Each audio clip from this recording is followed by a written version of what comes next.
Henry Adam Svec is an author, musician, and an assistant professor of communication arts at the University of Waterloo. He's produced 2 extraordinary albums. Livingston is his artificially intelligent folk songs of Canada record, which is a brilliant compilation of songs that are organized around the conceit or hoax, in a sense, of Livingston. This, as it's described on Henry's website, artificially intelligent digital organism capable of accessing the totality of the history of Canadian folk music and generating new hyper-authentic Canadian folk objects via algorithmic agents.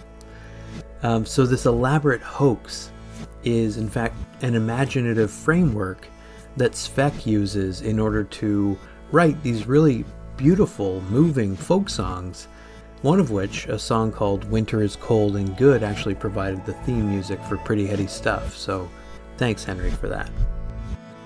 His album, The CFL Sessions, is maybe most relevant to the conversation you're about to hear. This album is organized around a central idea, and again, even a kind of hoax. In this case, the story of Staunton R. Livingston's capturing of Canadian football players performing songs.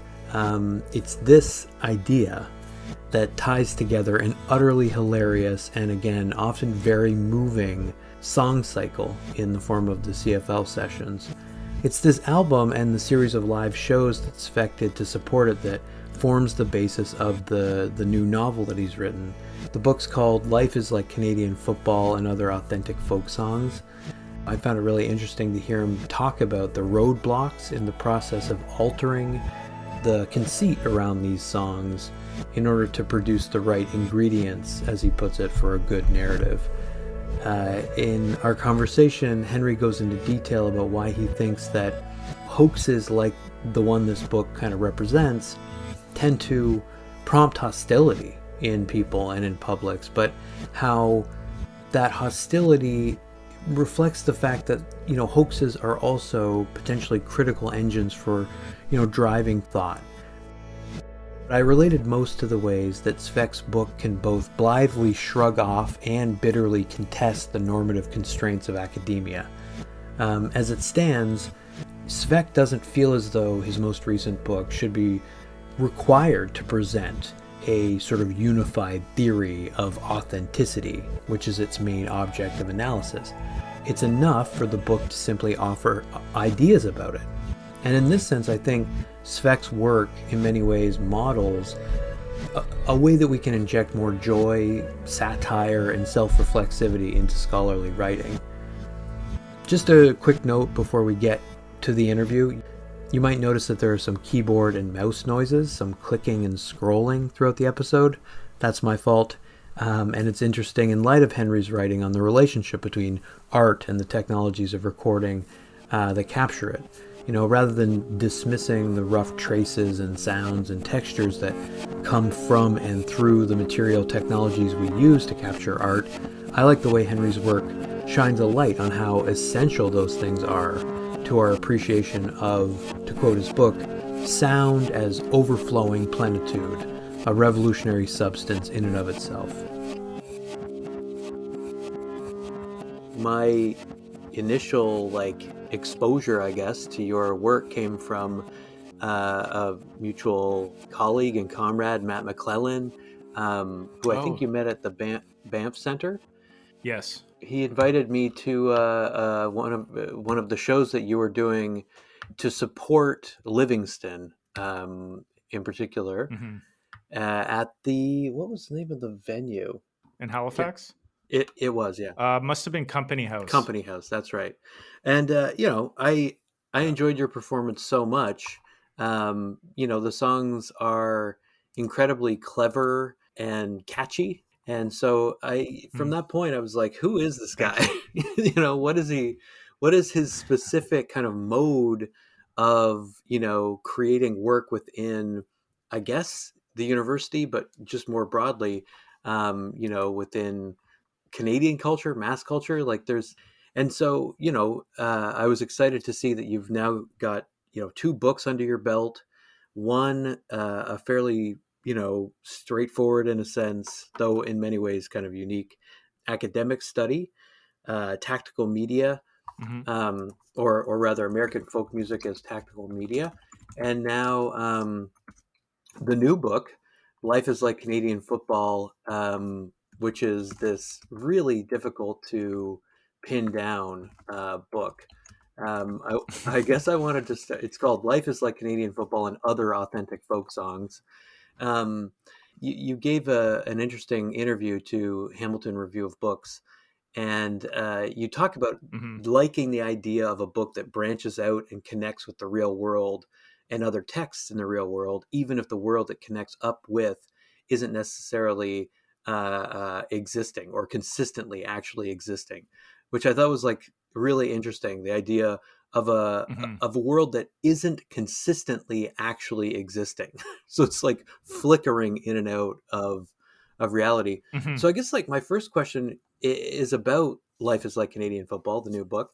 I'm wondering how much of the book is true. And of course, you're interrogating that concept of authenticity. How much of it is memoir, and how self conscious you are about the need to sort of preserve some of the formal aspects of the experiment or the hoax, if we want to call it that, in order to just keep it working as a questioning of what counts as authentic. Well, I think I said this in that Hamilton piece. Like the book starts from a different position than the live show started from. Namely, the book is labeled as fiction, and so the reader presumably begins with that in mind. And if there is any movement, it is in the opposite direction towards wondering to what degree this or that event or reflection on the part of the narrator maybe is based in some kind of truth. I didn't feel responsibility. Like once we committed, or I got used to the idea of labeling it as fiction, some of my older worries and anxieties about doing a so-called hoax kind of dissipated. Writing it, because once we decided, I mean, there were different, like this book began just as a document of the live show, or at least that's what I thought I was doing when I first started. And I thought it was going to be a lot easier than it ended up being, because I was like, well, I've got all these songs, I've got all of these liner notes I've written for the albums. I've got this, whatever length the live show was, an hour or more.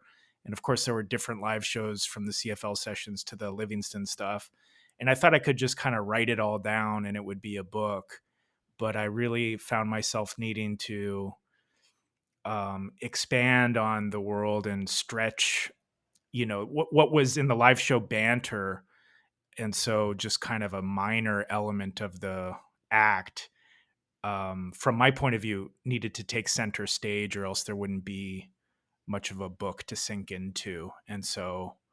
Um, and so as I was writing, I let go of any idea of fidelity to the live show, to reality. I mean, I thought of it as a novel as I was writing, and I wasn't afraid to put myself in it, from memory. Just to give you one example, like I actually did work as a translator for a Slovakian folk symphony, which is in the book. Hmm. On the other hand, there is no basement in Library Archives Canada, as far as I am aware. Hmm. And so both were fine. I liked the idea of, the discovery of the CFL sessions happening in a basement, and felt that I had creative license to make that happen, as a writer of fiction. I mean, I guess it'll be I don't know, readers can check the footnotes and see what's to be found and what's not to be found. I don't know how important that is to enjoying the book. I think the feeling that readers are left with is that it is a mix, and that it can be figured out if they wanted to, but maybe they don't need to, and can just kind of wonder as they, follow the story of this song collector. Yeah, and that comes through. Like I have to say, like the book is so fun. Mm, It thank you. really, yeah. I mean, I think it's the humor that gives it its originality. And if you had to classify it, it would be almost like a comedic autoethnography or something. But just calling it a Mm-hmm. novel does give you a certain level of creative freedom, which I loved. I mean, it definitely, as you sort of suggest, like positions the reader and the reader's expectations, Mm-hmm.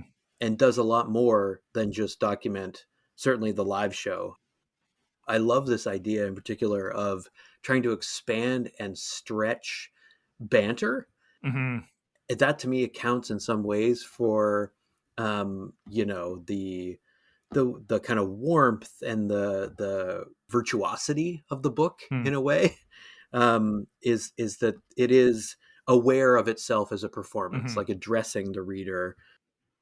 I have some questions about like what influenced the kind of prose style, I guess, of the text. Um, but I'm more interested in it as a kind of a satirizing of academic discourse. I love this element of it. Mm-hmm. The fact that you are, there are all of these like really impressive takedowns of academia. Like I related I related so much to like describing graduate school in the humanities as a psychotropic buffet of propositions. Like you Mm-hmm. call it a pseudo Ponzi scheme propped up by the malleability of young minds. Um, this idea that it seeps into you, academic professionalization.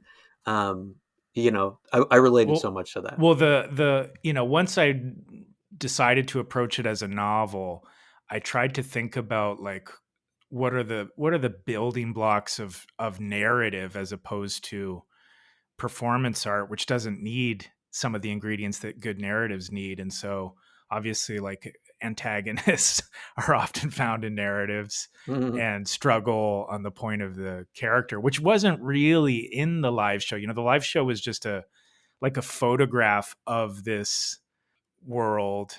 And so there wasn't really a lot of like temporal movement in the live show, of the character. It's like he's collected the songs and they just kind of exist in this slice of time.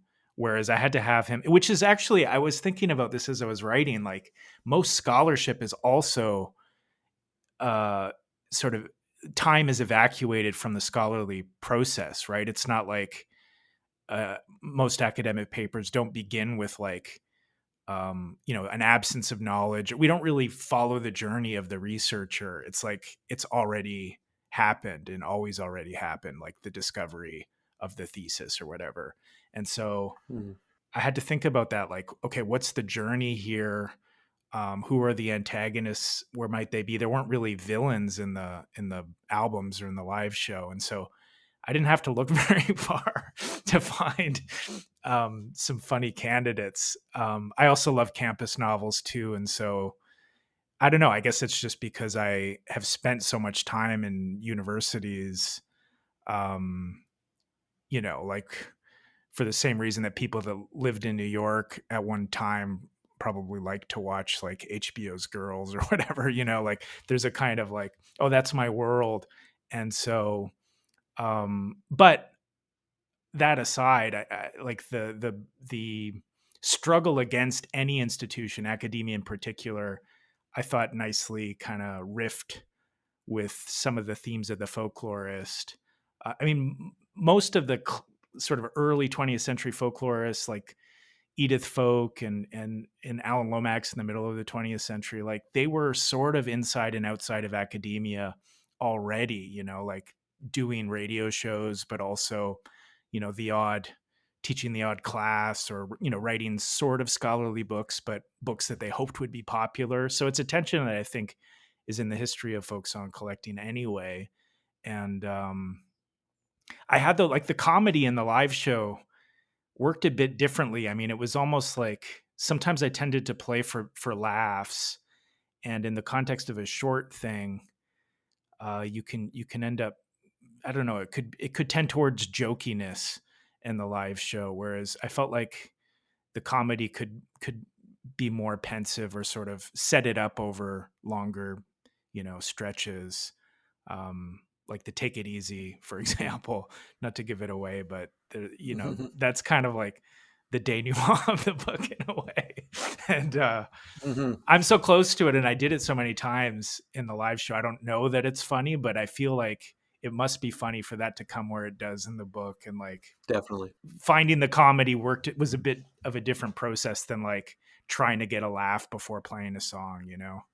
Yeah, I mean, like you've got so much more room to experiment with. I think, Mhm. like far more serious, rigorous, investigations of like different ideas than during banter. I mean, banter by its nature is this kind of like, marginal, peripheral thing. Mhm. And yet, like in this text, you're using all of the room, it seems to me, of the page in order to play with these ideas, like the function of footnotes. You acknowledge the fact that it is about establishing credibility and authority for the narrator, in part through convention, and citation is all about this kind of convention.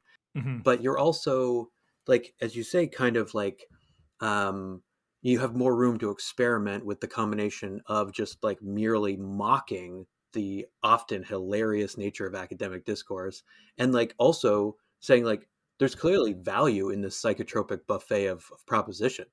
There's Mhm. one particular moment in the book where like you're clearly in this ambivalent place where, like, at the same time that you're wondering about your irrepressible personal preference for balladry. So, like, on the one hand, you're talking about the folklorist's Right. preference for a certain style of making music, and then in the same breath, you're asking the question: were my eyes and ears not too irredeemably contaminated by the patriarchal settler colonial nation state of Canada to conduct the complex, sensitive work of folk song collection? Like, it's interesting to me how this often very tongue-in-cheek book also contains moments of like serious political engagement, like especially at this moment where the bodies of hundreds of residential school children are being unearthed. It's just interesting to me that you can think about the constraints of method around just like preferring ballads, and then in the same breath, basically, or on the same page, also engage with this like really serious question of whether to accept settler colonialism also constrains the folklorist's ability to have like a capacious collection of what's out there. This is also something that I hadn't really found a way to explore in the live show. But here with the duration of a novel, I could the live show, like the tone sometimes tended towards pure satire, like A Mighty Wind or something like that, Mhm. where I'm sending up academia. And I mean, I love folk music, and I actually love, I really, well, love is maybe the wrong word, but I'm fascinated by, the sort of classic folk song collectors.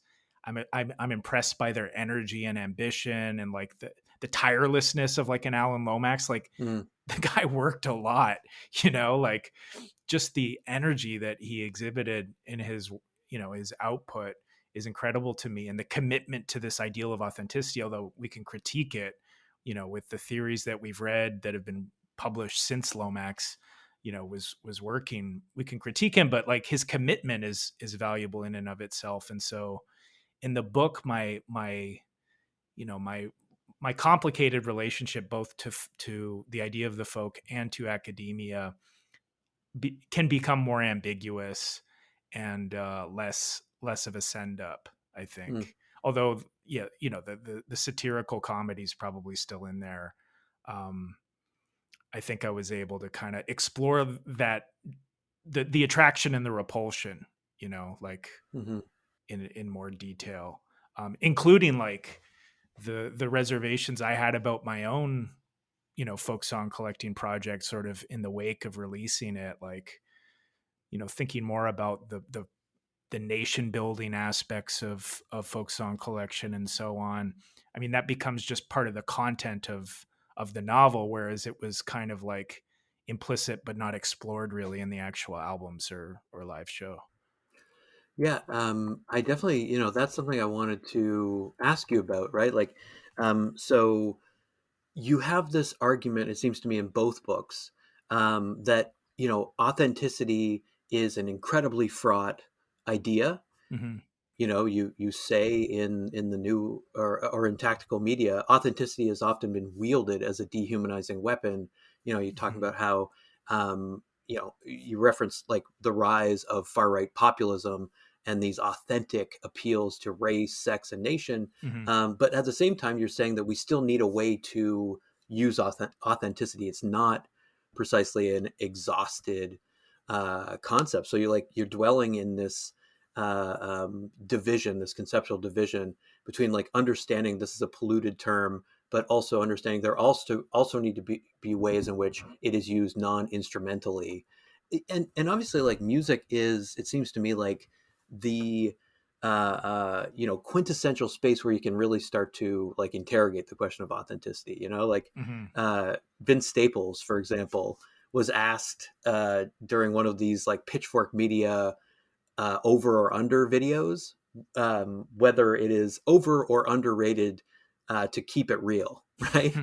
And this is like, to me, directly connected to what you're asking in these books. Like, what does it mean to be real? This is Mhm. the response that Staples gives. That for many people, a performative non-realness might be the most real, comfortable state. Like, Mhm. and to me, like this is what you're saying in the book, where you say that paradigms in which authenticity makes sense do not have sufficiently sophisticated understandings of discourse, textuality, or mediation.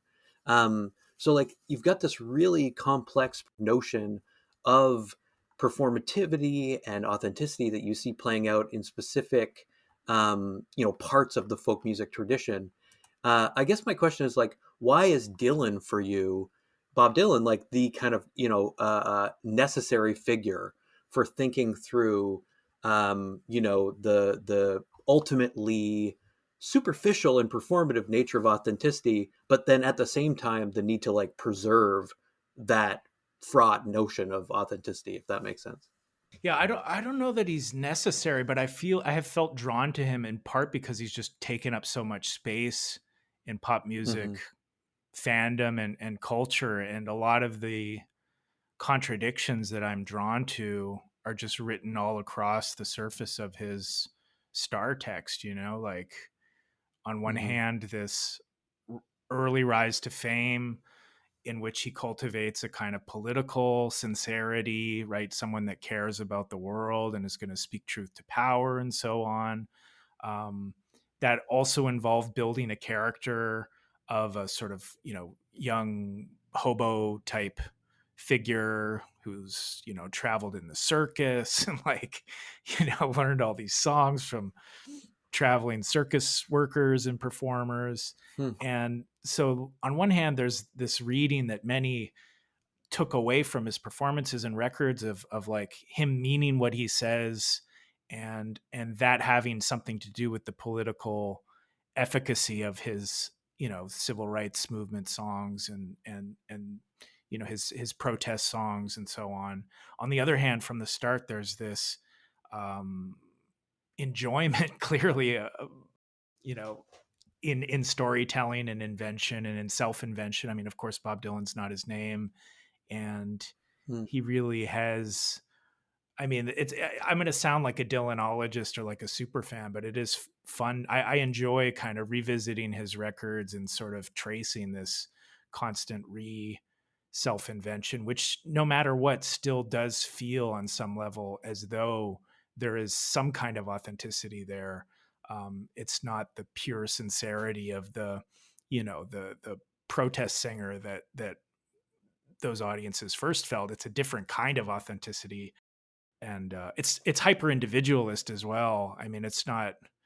Um, I don't know that that's the kind of authenticity that the book endorses, but Hmm. I think the charismatic pull of Dylan has intrigued me. Do I mention him in the novel? I don't. No, and I mean, I actually kind of wanted to bring that up. It's rare in the novel that you reference songwriters by name. Hmm. There's a kind of obliqueness to your references to other artists, Mhm. and I was really curious about that. Like, there's this like the specific section that I'm thinking of is the I think concluding section, or it's close to the end. It felt like a climactic moment where you describe attending Sappy Fest in New Brunswick. Yeah. Um, Yeah. and there's this like experience of a surreal, like being on mushrooms and, Uh-huh. experiencing this kind of dislocation, Hmm. but one that is authentic. Like there's all these like layers of exploring authenticity as something hallucinatory in that section. Um, but you seem to be referencing the Arcade Fire in that section. Like, was the Arcade Fire the surprise closer? Yeah. Well, they were. I actually debated a bit with Andrew at Invisible over whether or not, because I say it happens on a year that it did not actually Mm. happen, and my response was like, I don't know that this is the place where we need to like cling to, you know, faithfulness Veracity. of Yeah. history. So, but yeah, that I did. I mean, I went to Mount A and have been around Sappy many times, and I did go one time where Sappy Fest. Where the secret, there was a secret act which was Arcade Fire. I don't know that it would. I feel like mentioning that it was them. I don't think I needed to mention that it was them. I don't think it matters who it was really. No. Um, so I guess I'm just trying not to date the book in a way, but in terms of the other, the Henry Adams Feck's knowledge of folklore is is small. Like he's not working on folklore when he discovers the CFL sessions. And so there's also an element of, I mean, I don't know that you could fall for Livingston as a folk song collector if you were already disciplined into the ways of operating in the tradition, right? So he's kind of like a blank slate as far as music goes, which was something that was in the live show too, I think. Like the joke about Take It Easy was that he didn't even realize it was an Eagles song in the live show, whereas here he does know, but he's kind of like rationalized it as irrelevant somehow. Yeah, that's like this whole joke in the footnotes, right? Like there are moments where you're riffing on the kind of ridiculousness of copyright itself. Yeah. Explaining why you've trademarked Livingston and so on. Like it becomes this elaborate joke. Um, and I guess it might be worthwhile to sort of take a step back and think about like the notion of like a hoax itself. Hmm. Because like clearly I see so much potential in the idea of a specific sort of potential that isn't always realized, Hmm. in mocking something like academic discourse, which is so profoundly serious. Yeah. And like, so there are these really funny moments that I wanted to kind of underscore in the book where it seems like there's a pretty explicit attempt to do this. Like, my favorite moment is there's a chapter that ends with you saying, any and all counter arguments will be anticipated, entertained, and obliterated. um, and to me, this was like a crucial example of like a comedic dismantling of the very self-serious and adversarial nature of academic discourse, right? That it's like Hmm. it always has to be this kind of confrontational thing. So like even as you're doing that, you're also trying to use these ideas in ways that are intelligible to an audience, right? Like Hmm. so there's this Hmm. interesting line that you're treading. And I guess like to connect it to the notion of hoaxes, you know, there's been this debate over the legitimacy of, for example, this recent grievance studies hoax by Peter Yeah. Bokasian, James Lindsay, and Helen Pluckrose. That was a hoax that targeted gender studies, identity Yeah. politics, and I would say like just broadly issues of diversity and inclusion in scholarship. That to me was a hoax that went overboard in a certain sense, or just picked a really strange target. But from your perspective, being someone who has written on this and who's produced these things, can hoaxes be a productive prompt, at least when they don't go overboard in specific political, ethical ways? Oh yeah, I think so for sure. I mean, there are lots of different kinds of hoaxes. They're not always political or instructive. Like I don't know. Have you ever looked at the 19th century hoaxes of like Poe and Twain? You referenced them, but I don't know much about them. Yeah, like one was about like some big balloon. Like, I could have the details wrong, but it was like basically like a science fictional scenario described as though, from the point of view of a regular newspaper story. And like that seems almost just purely for fun, like for the writer's fun. And also I guess there's a pleasure in being hoax. Like once it's Mm, revealed, you can laugh about how gullible you are. There's a weird kind of perverse pleasure in that. But I can't really see any clear political or instructional moral function to that. But the yes men, of course, have clear targets of their hoaxes. I quite like the SoCal hoax, although it's probably not entirely fair. I think that the hoax you just mentioned is very unfair. mm-hmm, Just the political content is so misguided in that one that I mm-hmm, don't think it works. And I don't think it's very persuasive. Like I don't know. That's an interesting case.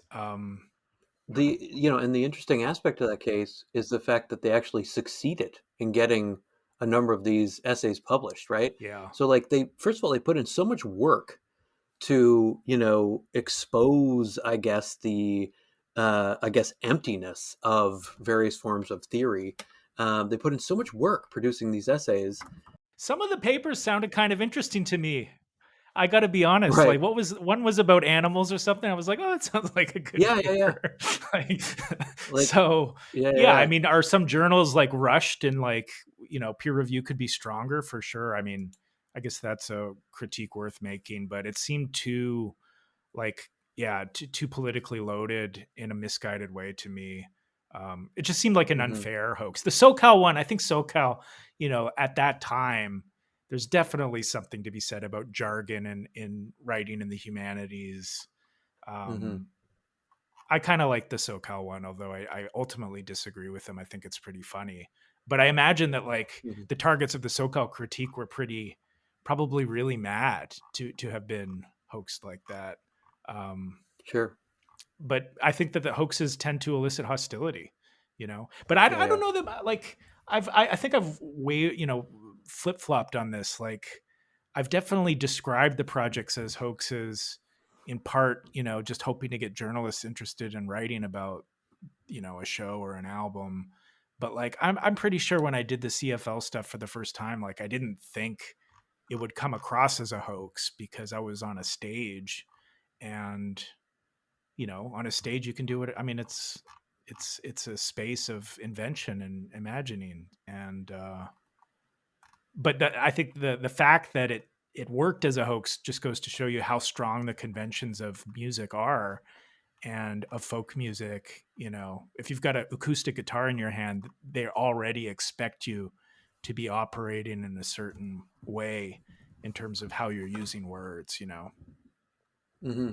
Yeah, it has a certain structure of intelligibility. Hmm. Um, at the beginning of life is like Canadian football. You're saying like collectors don't often reckon with their own Hmm. biases, and you say very clearly that you want to account for your own curatorial biases, at least in relationship Hmm. to folk. But it seems like at the same time, what you're doing is trying to be self-reflexive in the text itself about your own like rhetorical biases, right? Like there's this moment where you say, for rhetorical purposes, I have preferred the classical eureka moment metaphor and have evoked it often in my lectures and presentations. Um, it's Yeah. like just saying to the reader, I'm gonna be doing this stuff that's gonna sound a little bit like a TED Right. talk, right? Where I give you the aha moment and you digest it. Like I just I find that specific style to be like fittingly self-effacing, but at the same time as you're being self-effacing in certain ways in saying like you're a humble scribe who modestly hopes the volume's motley mix of song, scholarship, and story will provoke. um, you're also like using these really lavish descriptions of the material processes of recording Hmm. that is about it seemingly like just drawing the reader in. Hmm. I guess like how did you talk about the development of the book and how you kind of found space for all of these different sorts of exploration? Like how did the book's prose evolve in terms of like blending a sharply anti-capitalist critique with the kind of folksy rebelliousness with this almost like spiritual quality. Where did the inspiration come from? Well, as I said, like the beginning of the writing of the book, at the beginning, I was thinking of just documenting the live shows. And like, to be honest, I was like, oh, I got a book here. Like, I haven't really performed this that widely. I'm proud of the songs and of the backstory, but like, I didn't really tour it as much as I wish I would have. But I've done all the work. Like, I just need to collect it and kind of like order it properly. And there's a book, and it just was lifeless on the page. Like Hmm. without the live element, it was falling flat, and there was too much. I mean, it was purely theoretical or pseudo theoretical. I mean, you can see this on the websites, especially of the Livingston one.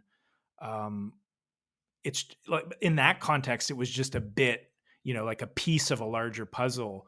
But making that piece the entire work just was falling flat, and so there was one point, like I had already signed the contract with Invisible, and they had already like given me feedback on a draft, and I decided to just like scrap it and start over. And we pushed the publication date back, and I just like began again. And Hmm. that's when the voice became more um, located in a character who was active in the story. That's also when I started thinking more strongly about narrative and movement of a story. Um, what you mentioned about the voice and the declaration in the intro about like wanting to Mm-hmm. convince or do something in the field that hasn't been done. I mean, that was one way I found to connect all of the other struggles and crises in the book. Like, really, the struggle is between the author and the reader, and hostile readers and potentially sympathetic readers. Him trying to make what he sees as an argument, but which I had to not approach as an argument. I was really conscious of not wanting to write a kind of fake scholarly book. Um, where there's an argument, like the way you're taught to write in academia Mm-hmm. is hard to get away from. I found, and I made it was really a focus for me. Like, I don't need an argument about authenticity in this book. Like, I think that there are different ideas about authenticity that one could make arguments about for readers. But like, for me, I didn't want it to feel like a pet, like a, Right. what's like a message book or something like that. And so focusing on character and on conflict, um, whether that conflict is between an advisor and advisee, or between different theoretical positions.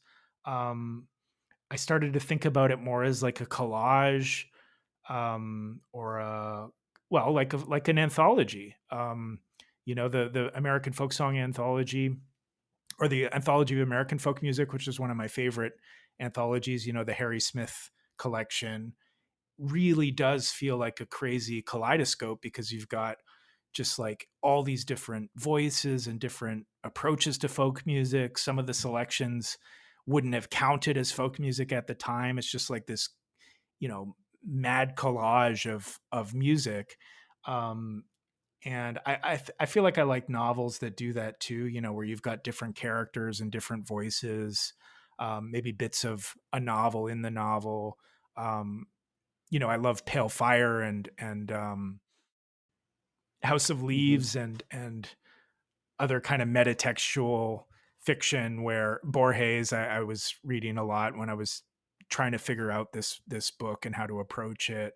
And yeah, I just thought that different voices and different kinds of texts could all kind of help tell the story. Although I was admittedly committed to the songs, like that was something that was sort of non-negotiable, and I didn't even really want to edit them, Mm-hmm. even though I'm sure that they could be edited.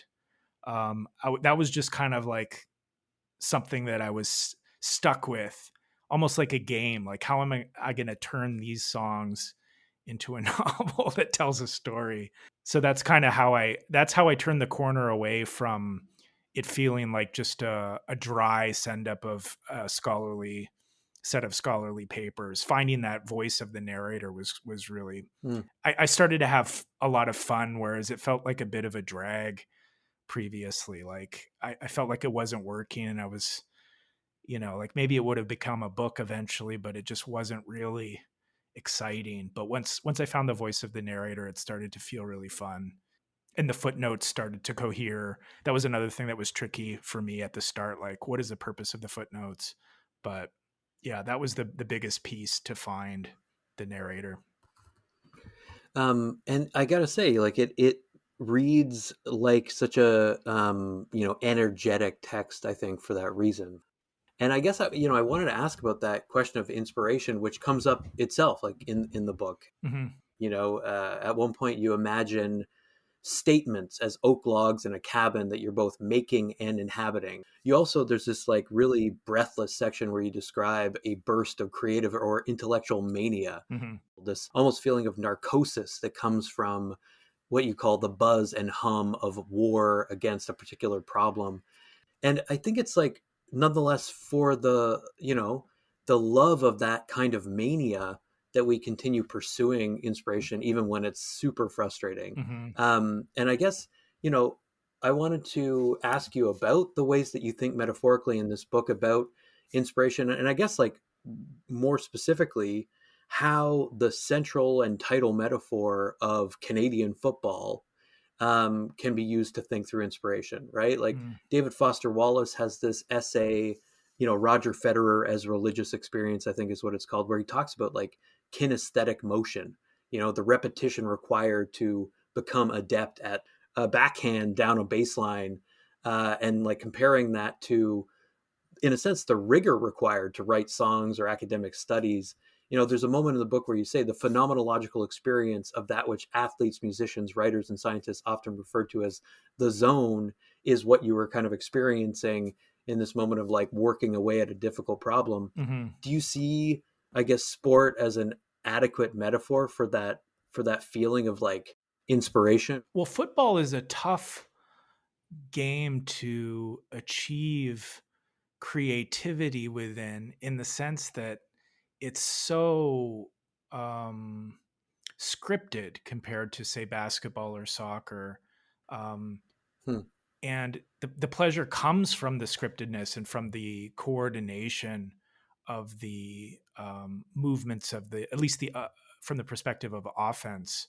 Like they're running their routes, everything's kind of tied to this design, this blueprint that the coach has put into place. It's all about execution. Execution, exactly. It's not quite the same on defense, but so on one hand, I think that form of performance and creativity, or creativity is the wrong word, but that kind of um, experience sort of is sort of similar to just the collectivity, the collective aspect of football.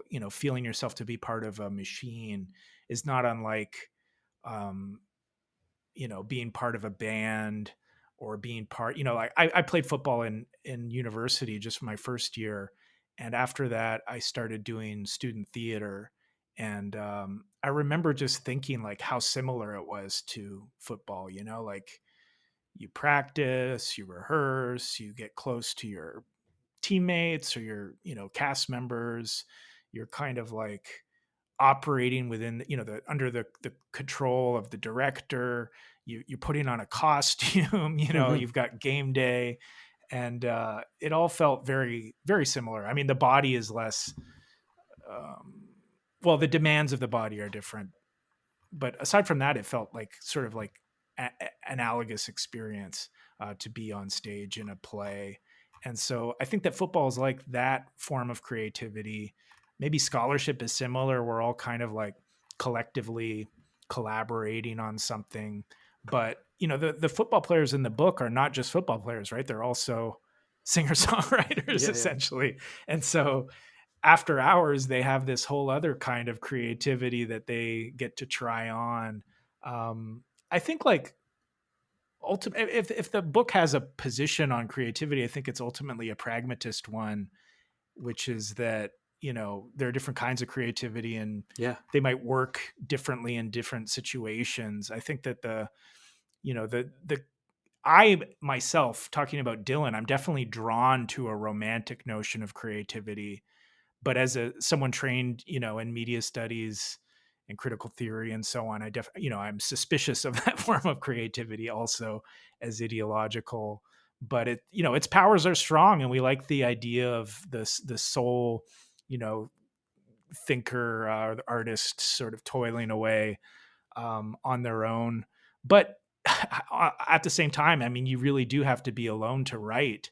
You don't have to be alone to be in a band. You should be with others, really. But to write a book does require a certain amount of solitude, even if you're building on the ideas of others. So it's complicated. And I mean, Marx is a solitary genius, I think. Like he is a romantic hero in a way, even though his ideas and the content of his books is so much pointing to different forms of sociality and collaboration. Yeah, I mean, there's so much to unpack in what you just said. I think it really gets to the heart of, you know, your work in general, but just personally, why I really gravitate to your work is that you are, trying to occupy this seemingly untenable position between, and I think you kind of sum it up really succinctly in the book, a discursive semiotic lens as opposed to an authentic celebratory one. Mm. Like there's this interesting moment in Life's Like Canadian Football where I think you're talking about the conflict between the mentor and the mentee, Hmm. the supervisor and the student. And in the context of this book, the character is trending in the direction of an authentic celebratory mode, Hmm. but still has to maintain, in part for reasons of just academic domination, a sense of the value of that discursive semiotic lens. And then it seems to me the goal of tactical media is to bring these two seemingly separate things into contact one another and see what happens. Hmm. I also just kind of connect with the framework for understanding music that it provides, right? Like it's not to say that sound is not, as Livingston understands it, an overflowing immanent plenitude, a revolutionary substance in and of itself. It's not to like just do away with that, Hmm. but it's to also include some description of how technology mediates in these relationships. To not like Hmm. do away with that, that would be untenable, right? To just ignore the material fact of like technology, governing the emergence of a certain kind of like revolutionary spirit or discourse through art, right? Yeah, I guess he's caught between different paradigms of evaluating, music or even Mm-hmm. just sound. Like he needs to find his own way in the end, which I guess we all have to do in grad school or just in life. Yeah. To decide what, when you're going through undergrad, even, it's about sort of deciding which texts are going to be useful to you, which you're going to continue to struggle with, how you're going to see the world, and in what combinations. Mm-hmm. And it's that idea of combinations of providing or producing, curating an archive um, that is like so crucial. I think in Life is Like Canadian Football, Hmm. just given the fact that some of these footnotes aren't precisely necessary. Some of them are even kind of jokes themselves. Like Hmm. footnoting a truism is a joke in a sense. Like footnoting just like an aphorism by like referencing Karl Marx, I think is I picked up on the humor there. But this notion of like, yeah, plugging texts into one another. I think, Hmm. Deleuze and Guattari talk about this, right? Like creating a network of Hmm. texts, plugging in is really, the central metaphor of the book in a sense. Like, and I'm thinking more particularly about American folk music as tactical media. You say the American folk revival was plugged in all along. The folk and the machine are actually often one and the same. But what's interesting, the kind of leap that you make in that book, throughout the book, um, is that this recognition of the fact that material technology represents a condition of possibility for artistic expression can be applied to our current Web 3.0 digital networks. You say that, Hmm. folk revivalists offer a, quote, refreshingly optimistic articulation of making do with the tools and networks ready at hand. Yeah.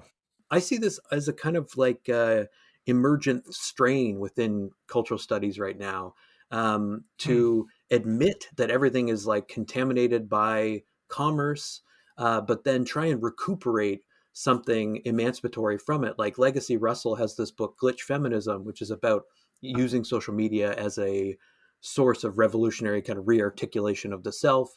Mackenzie Wark, who you quote fairly frequently, has also this like Hmm. dialectical sense of the effects of a rising information society. So I guess my question here is like, how do you see your experiments working alongside this strain within, I think, Marxism and cultural studies that doesn't just try to castigate technology, but sort of liberate it? Like, is there a techno utopian politics within your writing that is running alongside the work of like the Zioto Feminist Manifesto or Aaron Bastani or these kind of people? Well, definitely Deleuze and Guattari were a big influence on me when I was, Mm-hmm. let's see, I believe I read them for the first time around 2006. And so I would have been already, and I think the first thing I read was Chaosmosis by Guattari. It was in, I was in a class with Nick Dyer Witherford, a grad class on, it was for his book Games of Empire. And, and so he Mm-hmm. was writing that at the time with Greg Deputer. And also we were reading like Empire I had never read.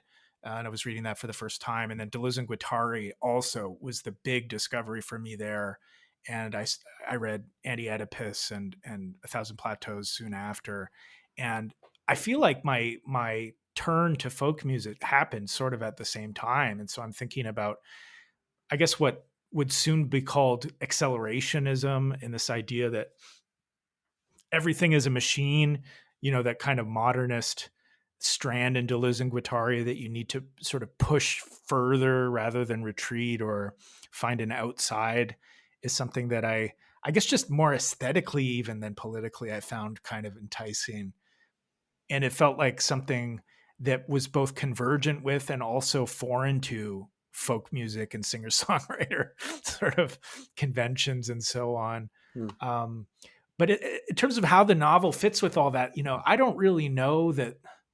I mean, are scholars going to read this book? I don't really know, to be honest, who its audience is, if there is an audience for it. I mean, I guess this is something you shouldn't say when you've got a book that just came out, but I guess I have kind of a wait and see attitude about like whether people will find it, because it is a hard book to describe, and it's a hard book to sort of like, I feel like you're my ideal reader, Scott, but like I don't know how many of you are out there, willing to put in the work and follow the wormholes and so on. But I think that another way of doing this book could have been to justify it as some kind of critical ficto criticism, and to claim it as a scholarly text, even though it is fictional. But it just felt a lot less fun to me than just writing a novel. And it might find its way to scholars, but it feels less encumbered by academia in its current material form. And I guess we'll see what happens. I don't know, but I'm definitely aware of all the theorists you're mentioning, and yeah, love Mackenzie Wark, and Nick Dyer Witherford was my dissertation advisor, and he was super influential on my thinking. His combination, in particular, of autonomous Marxism and political economy and critical theory. My pragmatism. I don't know if Nick would describe himself as a pragmatist, but I found in his books and in his approach to teaching a kind of pragmatism that I think shows up in the book too.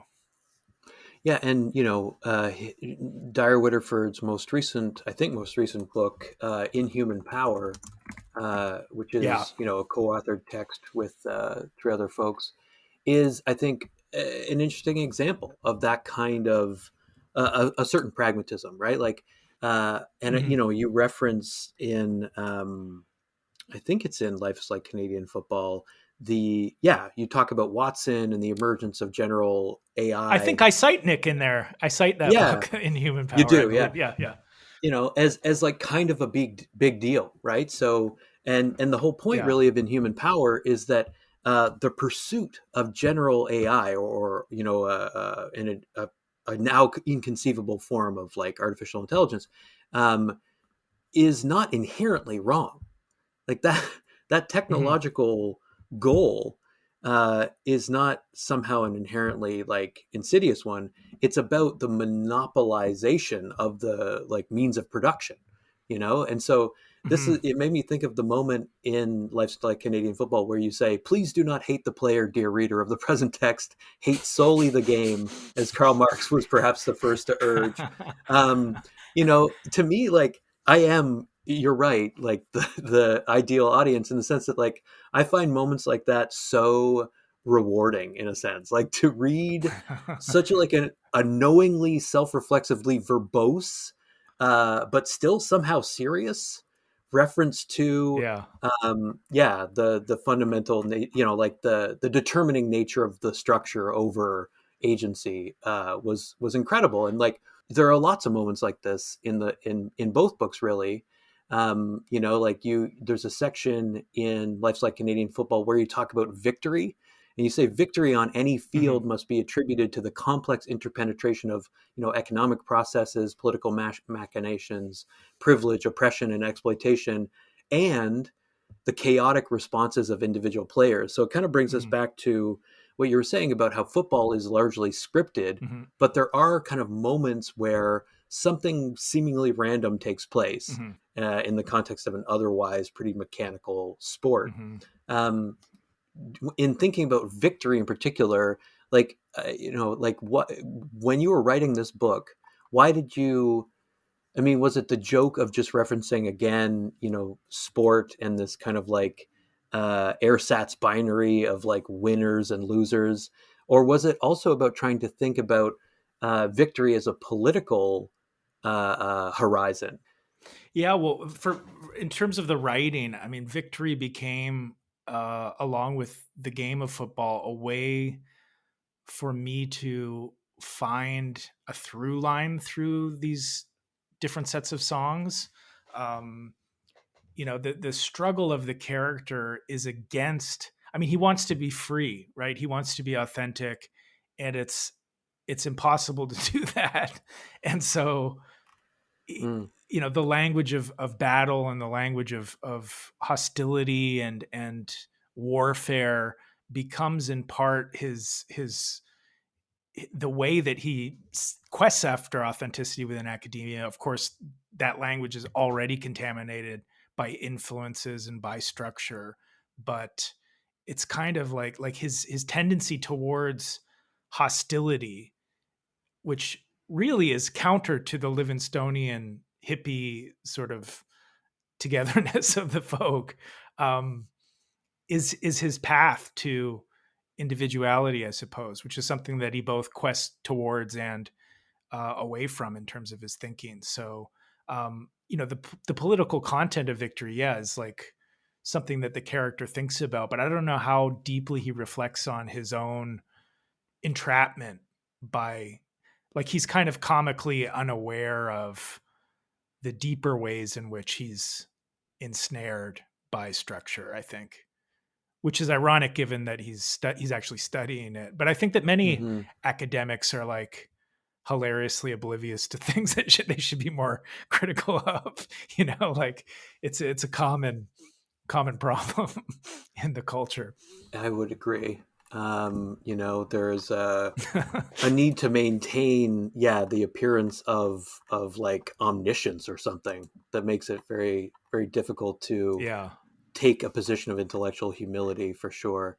Or to be like critical of authoritarianism and like be like a huge asshole to your students or colleagues. Mm, I mean, there are, yeah, all sorts of hilarious performative contradictions.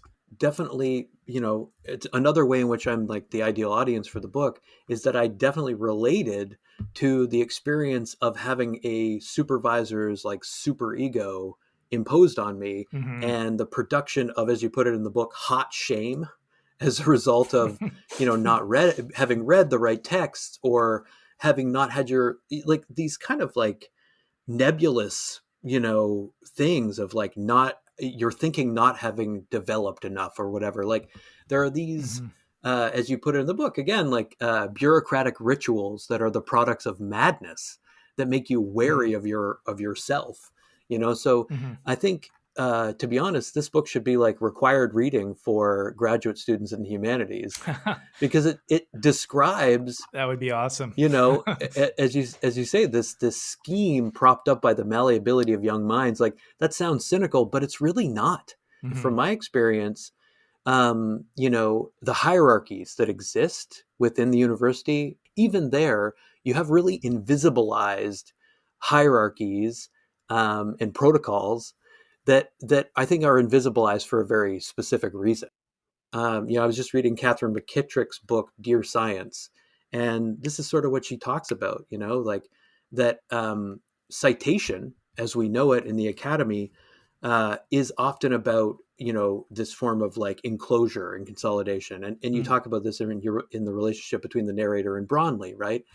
Trying to decode all of these texts that are assigned to you and their specific relevance to what you want to write is like one of the puzzles that you have to solve in order to graduate.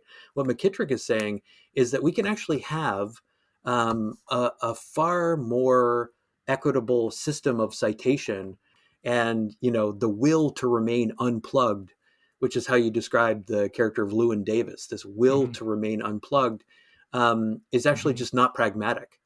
And that we can make a more functional, system of even knowledge production in the Mm-hmm. academy, and make it less about the originality of your own contribution. I definitely subscribe to that idea of citation. I mean, in the book, there's lots going on in the footnotes, but like one of the things that's also going on is like my attempt to faithfully sort of draw readers to actual texts that have informed different ideas that I'm working with. And Hmm. I love citing, and I tend to oversight probably, but it's a matter of just wanting to kind of like give props, like. Yeah, and yeah, opening onto, or like trying to open up the conversation. Mhm. So I had a couple more questions. Like, one of the questions that I had is very specific. It's about whether or not you have seen and or enjoyed Bo Burnham's Netflix special, Inside. Yes, I have seen it and I enjoyed it very much. So it just, I mean, like, it seemed like the kind of comedy that, in a sense, you do. I mean, Mm, and in particular, the one song, I think, the internet has titled "That Funny Feeling" in mhm, the special, is a folk song that at the same time is using a projector and an effects machine to like simulate a folksy wooded environment, right? mhm, A number of sites that cover pop culture have called that song the emotional center of the special. hmm. And in a sense, it does feel like its most authentic moment. How did you maybe see Burnham as using, performance as a means of like conceptualizing relatability, authenticity in the internet age specifically? I was particularly drawn to and maybe even inspired by like the willingness he shows in that piece to kind of just work with the tools he has around. Um, like he reflects on this a bit at the beginning, like he needs to like teach himself how to do lighting. I mean, he doesn't really, it sounds like he didn't really know how to use a lot of that gear. And so it's a remarkable, like, I guess it's not really professional level, and it shows like it comes across as kind of sub professional, and that's part of the appeal. Like it feels authentic, quote unquote, in that it's like a DIY sort of dirty punk sort of project, Hmm. but the rigor that he demonstrates in terms of like just working within the paradigm and within the toolbox that he has around him. There are no, I could imagine another Bo Burnham in an alternative reality who's like got these jokes and ideas and who just like says, "Oh, I'll just park them, and when COVID's over, I'm gonna use that in a show or use that in a show," and he just like wills himself to make something, you know, at the same time that most of us were just like watching Netflix, and like, well, doing our best, of course. I mean, everyone had continues to have different situations. Not to make light of COVID, but I was impressed with his determination to finish this work. Is all I mean. Yeah, I mean it's very funny and it's certainly poignant. And it's interesting that like the thing that you say you respect about the special is just the like the willfulness of it. It's similar in Mm-hmm. a way to your respect for like Lomax, Mm-hmm. lugging a 300-pound dictaphone in order Mm-hmm. to record this music. I mean, like the energy, the commitment to a certain notion of authenticity, maybe is what constitutes authenticity itself. Like it's Mm-hmm. that struggling toward using the tools that you have available, that defines authenticity. It's not purely a performance, right? Right. Or if it is, it's fundamentally this embodied performance. Mm-hmm. Yeah, and I mean, like again, on the subject of like the connection here between like Burnham's performance and Lomax, you say in American folk music as tactical media that Lomax, quote, never seemed to discard his initial fascination with performance, which exceeded the notes, words, and more recently the digital bits that might be used to encode it. So like, and I think that's part of what gets translated in Burnham's special is that sense of the immediacy of performance, even though of course it's like highly mediated, and he's actually like Mm-hmm. showing you the levels of mediation. It's like for that reason that it's actually a more fascinating performance. So I think I could do a good Svecian reading of Inside. uh, you know, the last thing I wanted to ask you about, because I feel I must, Mm-hmm. is the question of the donaire. Oh, And the your, donor. I don't know about ongoing interest in the donaire, but like there is this reference to Dartmouth, where I live, Yeah. in the new book. You say that you captured a version of "Down by Your Shady Harbor" in Dartmouth, and you Yeah. reference the milky maritime donaire wrap, which does not really make it sound appetizing, but it is kind of a milky food product. And I Yeah. guess I wanted to ask, like, was claiming that the song was captured in Dartmouth a pretext for referring to our famous donaires? I think I've always referred to it as a Dartmouth song. I wrote that song. I was one summer. I was the artist in residence at. It used to be called Robert Street Social Center. I feel like they've changed their name and are called something else now, Zine Archive or something like that. But they had this Mm-hmm. shed, and the artist in residence would live in there. And I was there. I forget how long exactly, like quite a while, a few weeks, maybe a month. And yeah, I was writing the Folk Songs of Canada Now thing, and I wrote that song there. And I was just thinking about like the coast and the Nova Scotia, and so that song I've always said I got in Dartmouth. I did, the one note from Lee Nash, my editor, at one point was like that the anecdotes about the context of recording were really working, and so that was Hmm. just one other place I thought to kind of give some local flavor and sort of sketch out that those events, I guess, for the readers. So maybe it's also an example of me going for the easy joke, but not that it's a joke per se, but no, there's something funny about the donaire though, you gotta There admit. is. It is inexplicable, I like the donaire a lot. It's been a while. It's been too long. I bet. I even had a radio show when I was in Fredericton with Mike Nason. We had a donaire radio show, and we had the theme music for the show, which found its way eventually into the game I made about the donaire, was a sound field recording of Mike and I eating donaires, which was so awful to like. It was so gross, Yeah, and if you play Donaire Academy, you can hear it. I I know. forget which part of the game we put it into, but it's just awful. Yeah, but it's so funny. I mean, there is something very funny about this cultural marker of the donaire. The symbols we use to define ourselves Hmm. don't often make sense. Yeah. But like I love Donaire Academy. I love the the coverage that it received, and just the appreciation for like that Windows 95, especially the sound of the game. Yeah. It's funny you mentioned the field recording, because just, every aspect of the sound design for that game is so beautifully nostalgic for me. Yeah. But the donaire is so just excessive, the sound of just the squishing Yeah. and it's delicious and horrible to listen to, or probably also see, unless you're the one eating it. Yeah, it's not a pleasant sight. I remember I once purchased an ill-fated donaire at a Mooseheads game. That was a terrible decision, because you're eating a milky maritime wrap at a hockey game with no table in front of you, and it's a drippy product. You might as well just go into the bathroom and eat it over the sink. Yeah. Because you're soon going to be in there washing your hands. Yeah. It's been so fun talking to you, Henry. I'm glad we actually were able to sit down and do it. Thanks so much for your time, and also for your close attention to the books. It feels really good to have you out there making this excellent podcast, and to be included in it is a real honor. So I thank you a lot for your time.